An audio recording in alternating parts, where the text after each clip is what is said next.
Hello everyone. So this is Kings and Generals Pacific War number 17, but it's actually like number 24.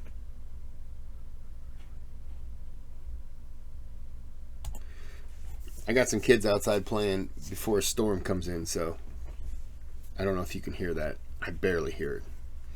Okay, so on the last episode, Japan got counterpunched, got a good severe beating by the U.S. planes dropping bombs on all the ships and everything, and it was the first time, and they said it in the video, it was the first time they really got pounded. So this is how the U.S. responded to Pearl Harbor.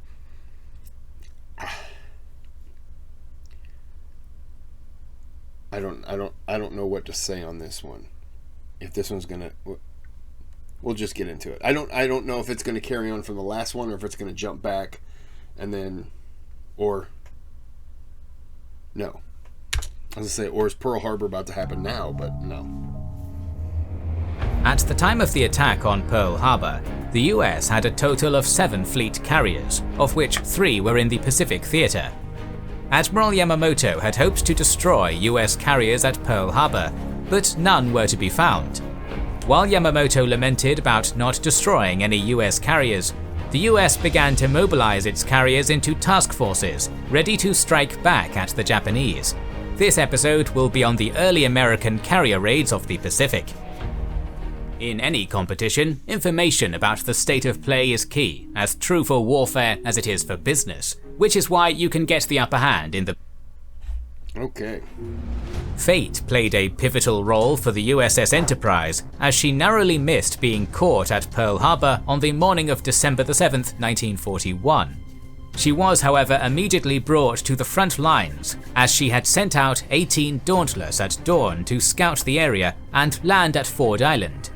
These aircraft were caught between the attacking Japanese aircraft and anti-aircraft fire from the ships and shore installations at Pearl Harbor. 7 Dauntless were shot down by the Japanese and friendly fire. When Enterprise received radio messages of the attack, she made the decision to launch an airstrike at 1700 hours, consisting of 6 Wildcat fighters, 18 Devastator torpedo bombers, and 6 Dauntless bombers. Unfortunately, they failed to find any targets and were diverted to Hickam Field on Oahu. On top of not finding any targets, upon entering the night sky of Oahu, the Wildcats triggered panic fire and 3 of them were shot down, killing their pilots, while a 4th aircraft ran out of fuel and was ditched. A rough start for the Americans. One of the first carrier operations would be the relief of Wake Island, which the Japanese began to attack on December 8th. Admiral Fletcher's Task Force 14, centered around Saratoga, was sent to relieve Wake Island, while Admiral Wilson Brown's Task Force 11, centered around Lexington, would undertake a raid on the island of Jaluit in the Marshall Islands as a diversion. However, while en route to Wake Island, at 9 p.m. on December 22nd, the US received information indicating the presence of 2 IJN carriers and 2 battleships near Wake Island, forcing Vice Admiral William S. Pye to cancel the relief and redirect Task Forces 14 and 11 back to Pearl Harbor, another tough break for the Americans. In the Atlantic, Yorktown and Hornet departed from Norfolk for the Pacific via the Panama Canal. Yorktown departed on December 16th, reaching San Diego on December 30th, and became the flagship for Rear Admiral Frank Jack Fletcher's newly formed Task Force 17. Hornet was on a training mission just out of Norfolk, and to the surprise of her crew, was experimenting by launching B-25 Mitchell medium bombers from her deck. Her crew did not know the meaning of the experiment, and she would depart from Norfolk later on March 4th en route for the Pacific. Task Force 14 replaced Admiral Fletcher for Rear Admiral Herbert F. Leary, and were sent to patrol the vicinity of Midway on December 31st, 1941. Admiral Fletcher took Task Force 17 and escorted convoys carrying Marines to reinforce American Samoa, departing on January 6th. Task Force 11, commanded by Vice Admiral Wilson Brown, set off to patrol in the direction of Johnson Atoll. Task Force 8, commanded by Vice Admiral William Halsey Jr., was sent to protect convoys reinforcing American Samoa on January 11th. After patrolling and assisting convoys out of Samoan waters, Task Force 8 and 17 were dispatched to raid the Marshall and Gilbert Islands. Task Force 17 would strike Jaluit, Mili and Makin, while Task Force 8 would strike Kwajalein, Watjer and Taroa.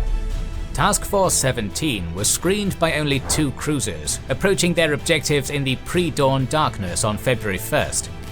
At 4:15 am, Yorktown launched 11 Devastators and 17 Dauntless to strike Jaluit, while 14 Dauntless set off for Mili and Makin. En route to Jaluit, they faced a fierce tropical thunderstorm, with many rain squalls making for poor visibility.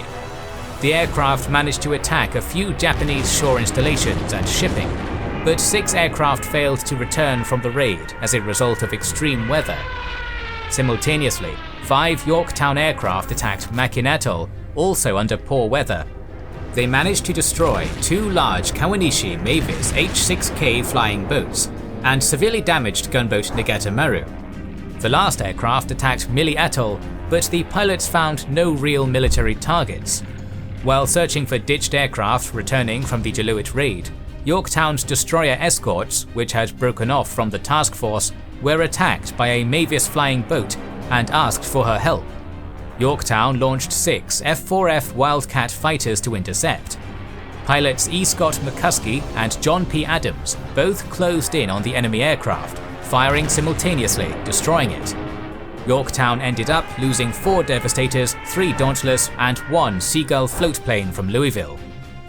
Task Force 8 had the more difficult mission, as it needed to neutralize a number of airfields to give itself the best chance of escaping without suffering enemy airstrikes. The issue Enterprise had was she lacked enough bombers to cover all of the targets, and thus she was forced to allocate 2 divisions of Wildcats with bombing missions. This meant that none of the Dauntless or Devastators would have escorts. On top of this, she would still not have enough bombers, and thus cruisers Salt Lake City and Northampton would bombard Watjer, while Chester would bombard Taroa. At 5 am, Enterprise launched its first wave to hit Kwajalein, consisting of 37 Dauntless and 9 Devastators, while 6 Wildcats went to Watjer and Tarao. As the force came over Kwajalein, the enemy began to launch A-5M Claude fighters. The Dauntless bombed the grounded aircraft, hangars and small buildings as Claudes intercepted them. 4 Dauntless were shot down, 2 by Claudes and 2 by anti-aircraft flak. Meanwhile, the 9 Devastators began to torpedo the ships moored in the anchorage. They destroyed mine layer Tokiwa, transports Bordeaux Maru, Yasukuni Maru, and hit the cruiser Katori as she tried to escape, doing serious damage. Simultaneously, the 5 Wildcats reached Watjer and Tarao, where they discovered several parked G-3M Nell bombers and Claudes launching to intercept them. 1 Claude was shot down as the Wildcats strafed and bombed the airfield. The Wildcats sent word to the Enterprise to send more bombers. Thus, 9 Devastators and 2 Dauntless squadrons followed up later, bombing the airfields. Despite the air attacks, it was not enough to neutralize the threat, and so Northampton and Salt Lake City began to bombard Watjer, while Chester and a pair of destroyers bombarded Taroa. Several Claudes tried desperately to attack the enemy, and one managed to drop a small bomb on Chester, forcing the task force to withdraw. Then, 8 G-3M Nells located Enterprise fleeing 100 miles away and raced to bomb her as she launched her 6 Wildcats to intercept. The Nells released their bombs, some as close as 30 yards away from the Enterprise, all missing. Enterprise's anti-aircraft fire and her Wildcats took down 1 Nell before they withdrew. 15 Japanese aircraft had been destroyed, with 3 IJN warships damaged, and light to moderate damage was done to the 3 islands' naval garrisons. Task Force 8 lost 5 Dauntless, 1 Wildcat and 1 floatplane from Salt Lake City. Following the Marshall and Gilbert raids, Task Force 8 was sent back to Pearl Harbor, where Enterprise was reassigned to Task Force 16. Task Force 16 was directed to depart on Valentine's Day of 1942 to raid Wake Island, which had been occupied by Japan since December 22nd. Task Force 16 arrived at the launch point on February 24th, preparing to launch aircraft before dawn. Enterprise launched 6 Wildcats, 36 Dauntless, and 9 Devastators, set to reach Wake in 30 minutes. Meanwhile, Northampton, Salt Lake City, Maury and Balch had detached from the task force to bombard Wake. Japanese air searchers detected the ships before they arrived, and 8 Nakajima E-8N Daves carrying small bombs attacked them, hitting no targets. The 4 US ships then began to bombard Peel Island as the US aircraft arrived. The Dauntless of VB-6 bombed a seaplane base, sinking 2 H-6K flying boats, hit a radio station and oil tanks. VS-6 and VT-6 together bombed Wake's airfield, hitting grounded aircraft and strafing gun positions. 1 Dauntless was hit by anti-aircraft fire and forced to ditch off the island's coast. Both pilots were taken prisoner. The 2 cruisers also launched their Curtiss SOC Seagull seaplanes, which dropped small 100-pound bombs on buildings on the northwest part of Wake. On their way out, the bombarding party shot at 2 patrol boats, with Balch managing to sink one. The following day, Task Force 16 were ordered to raid Marcus Island, situated 600 miles northwest of Wake. Task Force 16 proceeded to a point 175 miles northeast of Marcus, and Enterprise launched a strike group of 32 Dauntless with 6 Wildcats as escort. The strike force made it over the island while it was still dark, so several Dauntless dropped parachute flares illuminating the island. The Dauntless of VB-6 quickly bombed the runways, air facilities and oil tanks. VS-6 followed this up by hitting a radio building under heavy anti-aircraft fire. It turned out there were no enemy aircraft, as the airfields were just under construction. 1 Dauntless was lit on fire from anti-aircraft fire and forced to ditch 10 miles off the coast. Both pilots were taken prisoner. The Japanese capture of Rabaul in early February threatened the crucial San Francisco-Australian sea lane supply line. Admiral Chester Nimitz devised a plan to solve the threat by sending Task Force 11 to raid Rabaul on February 21st. The raid called for an airstrike followed by a surface bombardment. As Task Force 11 approached Rabaul due east on the morning of February the 20th, they encountered an enemy patrol flying boat. At 10:15 AM, Lexington's radar picked up incoming aircraft, so Lexington launched a 6-plane patrol with 2 Wildcat fighters to intercept them. The patrol shot down 4 Kawanishi H-6K4 Mavis, but not before they had sent word back to Rabaul, prompting Vice Admiral Sugayoshi Inoue to order an airstrike from Rabaul accompanied by 4 cruisers against Task Force 11. 17 Bettys of the 4th Kokutai took off from the Vunakanor airfield en route to attack. Task Force 11 knew they had lost the chance to raid Rabaul and began to flee the area, when at 3:42 PM, their radar picked up incoming aircraft. Lexington launched 6 Wildcats to intercept, followed by 4 more, and held 6 in the air to defend her. 5 out of the first 9 Bettys to arrive were shot down, as the remaining 4 tried to bomb Lexington under heavy fire. Their bombs landed 3,000 yards short of the carrier, as 3 more Bettys were shot down at the cost of 2 Wildcats who received returning fire. The last Betty tried to escape, but a Dauntless pilot shot her down. The second formation of Bettys was detected by radar at 4:49 PM. With the majority of the Wildcats chasing the previous formation, only 2 Wildcats were available to confront this formation.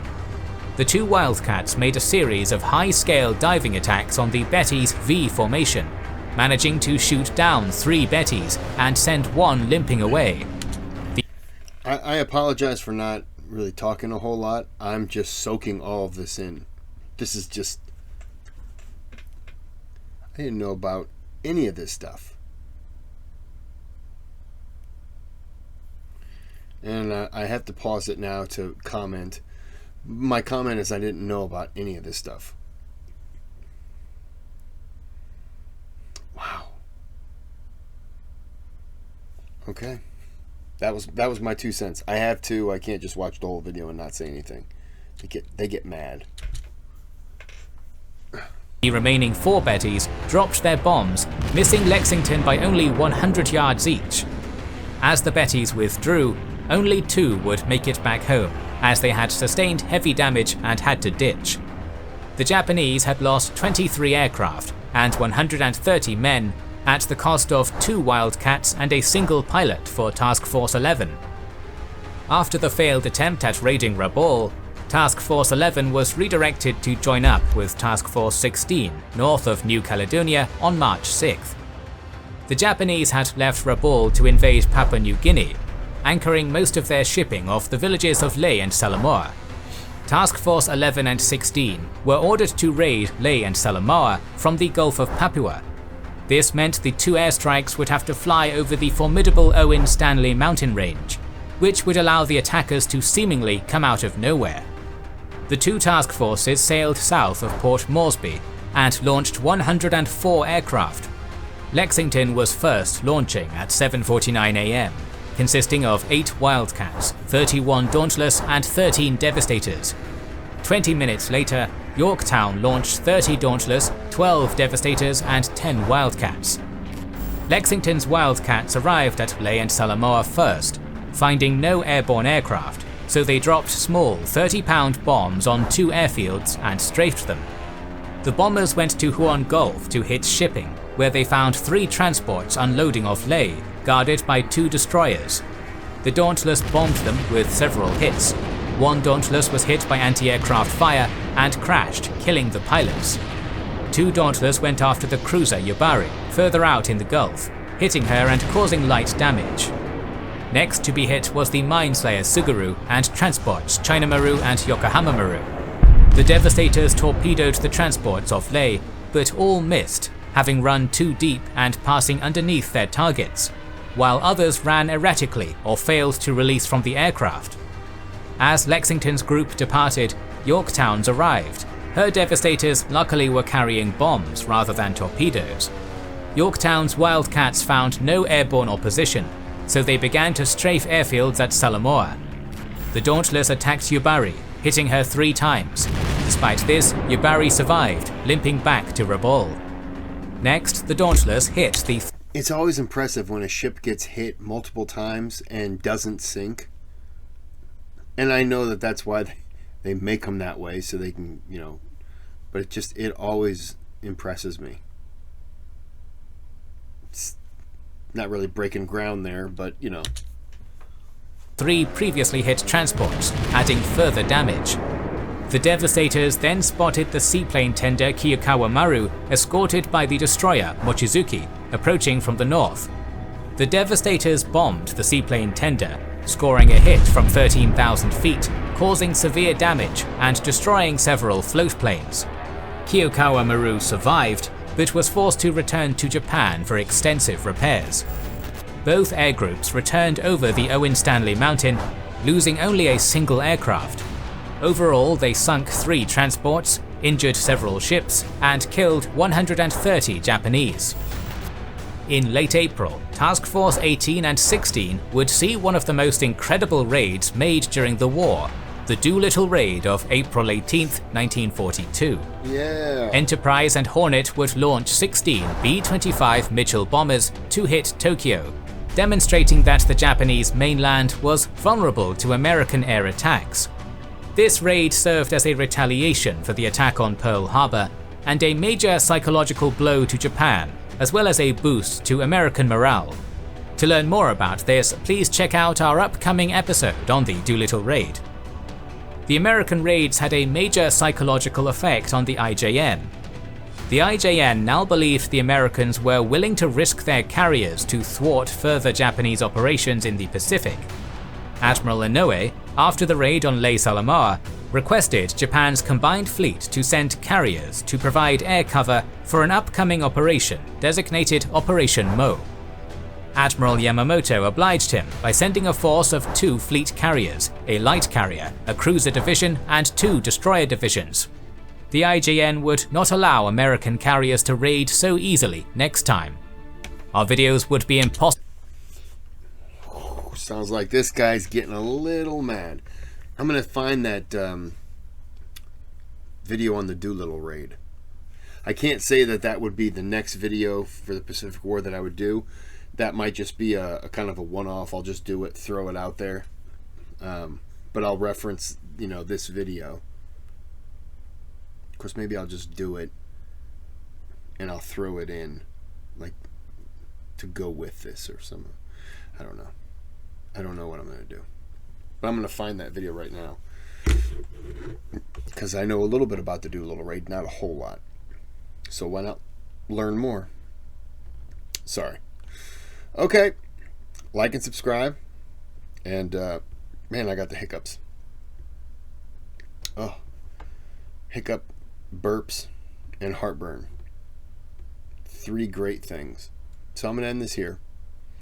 And until next time, have a good day, have a good night.